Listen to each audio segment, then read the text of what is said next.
Hello, my name is Andrew and welcome to my kitchen. And in this video, you're going to see me cook 200 cloves of garlic. This is part of a continuing series on the channel where I cook a large amount of one type of produce. It started as a fun challenge to use up this surplus of potatoes I had, but it's turned into this video series that I've come to really enjoy because it forces me to look at the same ingredient over and over again in quick succession, hopefully learning new things about it that I'd previously never known.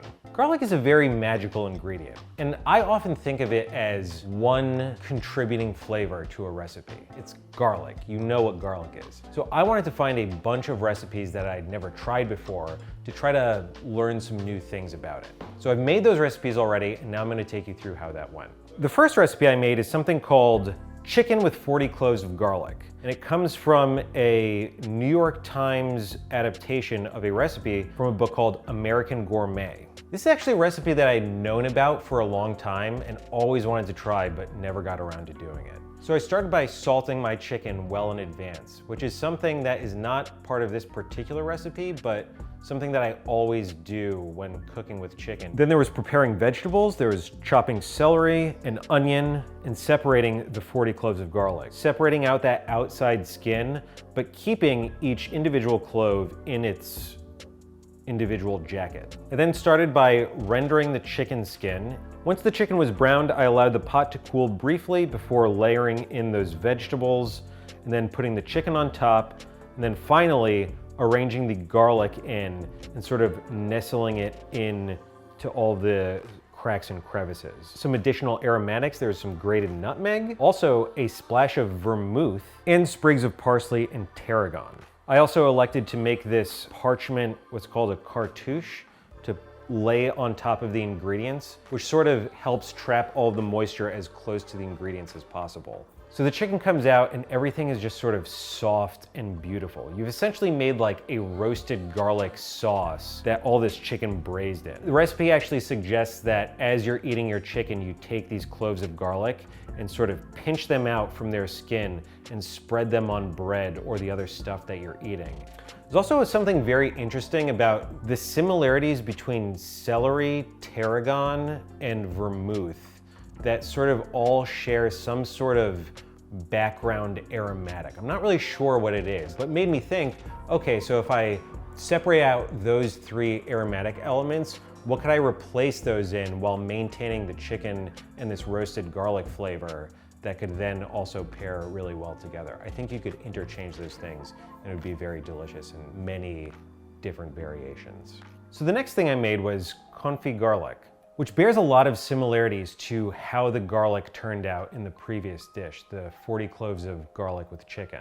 So this is quite a simple process. You peel all of your garlic, you put it in a pot with oil so that it's covered, and then you roast it at a really low temperature for a couple of hours until it's completely soft and just kind of starting to turn golden. A lot of the recipes that I referenced suggested putting other aromatics in the pot, but I just wanted to keep it sort of pure and simple. So what I do with this confit garlic, first thing was instant ramen. I had this tonkatsu flavored instant ramen, and in my experience in ramen shops, there's often garlic that you can add to your individual bowl as you like.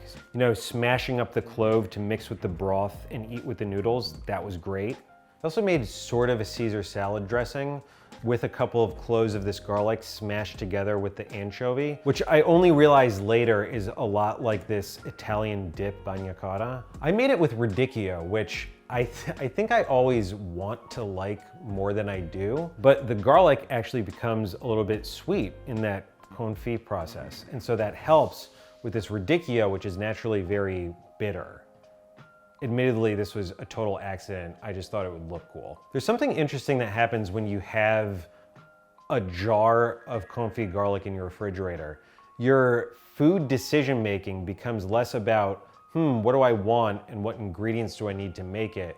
And instead you have, oh, I have this awesome ingredient, now what can I make? Confit garlic, very tasty and stupidly easy. The next garlic thing I made was Toum. the whipped garlic emulsion condiment. So I began by skinning a whole bunch of garlic. But for this recipe, I actually needed to split the garlic cloves and remove the green germ that had started forming in the center of these cloves. Once I had about a cup or a cup and a half, I added these to my blender to make a paste. I started with lemon juice, which is an essential part of this recipe, but is also gonna help form that paste.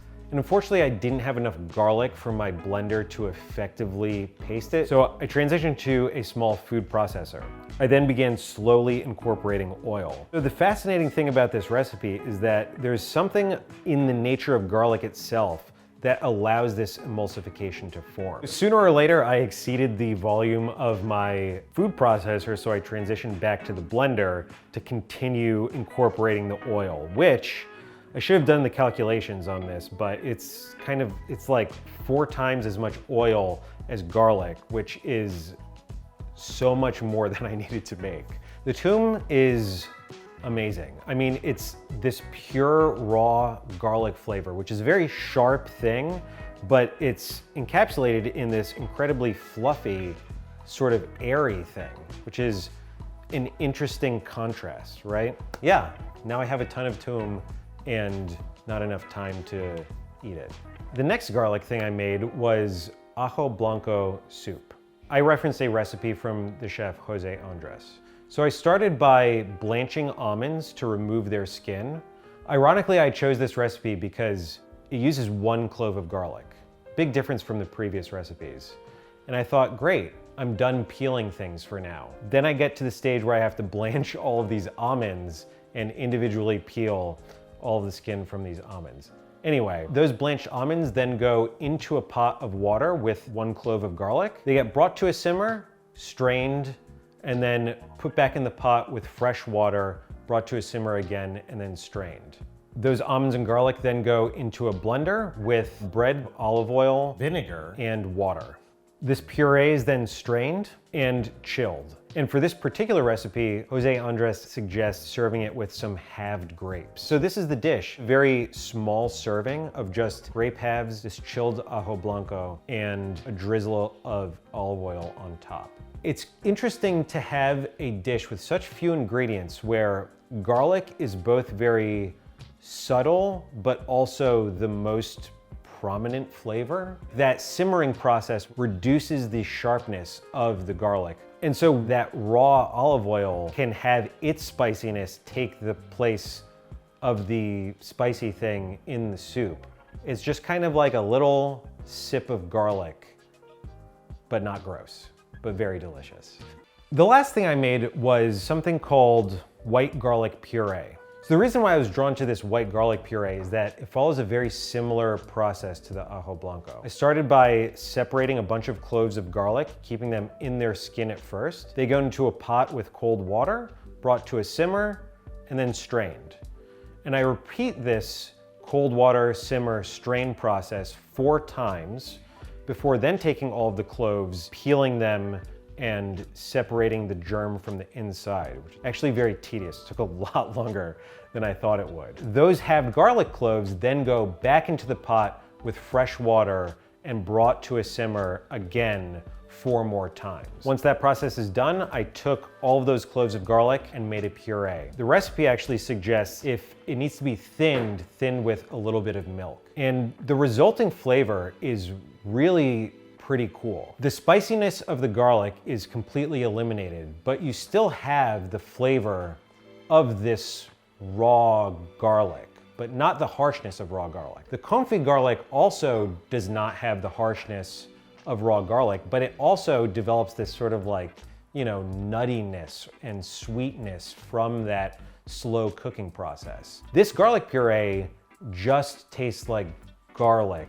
So I had this garlic puree that I was looking for other uses for. I decided to make sort of a simple pasta with it. Whisked some butter into this starchy pasta cooking water, added a few tablespoons of this garlic puree, and then sort of brought all of that together. And it's pretty good. It's very similar, but definitely not at all like that classic Italian aglio olio, oil and garlic quick preparation of pasta. Nonetheless, super tasty. And again, is this way of having just the taste of garlic carried in this dish without any of the sort of classic negative attributes that people associate with garlic. So that's how I cooked 200 cloves of garlic. I hope you enjoyed. I learned something. I hope you did too. And if you have any suggestions on what I should make in the future for this series, please comment below.